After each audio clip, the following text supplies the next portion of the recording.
My name's Chelsea Gallo, and I am the resident conductor of the Florida Orchestra here with our music director, Michael Francis. Coming up soon, we have some incredibly heroic music, and that is no pun. We have this fantastic concert which includes Beethoven's Emperor Concerto. He wrote this piece in his late 30s. There was all sorts of trouble going on.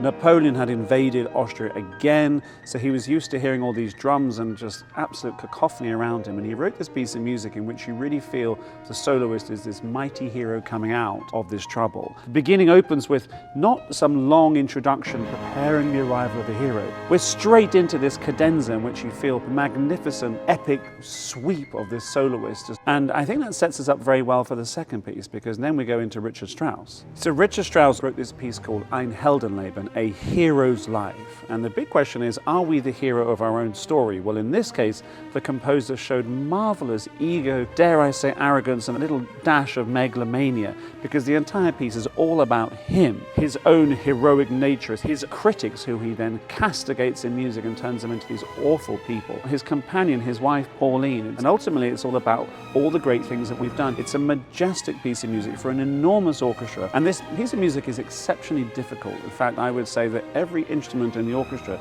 has got one part of Strauss's Ein Heldenleben for all of the auditions they've ever done. You mentioned that this piece is very autobiographical to Richard Strauss. Can we expect to see some of the main characters of his life represented? Well, yes, you will. You'll notice that the French horn represents Strauss himself. There's a little bit of ego here because the horn is always the most heroic instrument, so therefore it has to depict the composer. If you're writing the story of your own life, you're going to choose the coolest instrument. And for his wife, Pauline will be portrayed on the solo violin by our concertmaster, Jeff Moulter. And as you can imagine, there is this beautiful interaction of great respect, but at times things get a little heated.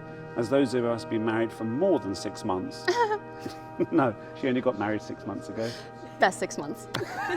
The idea of heroism is something we can all attach ourselves to. Hope to see you there.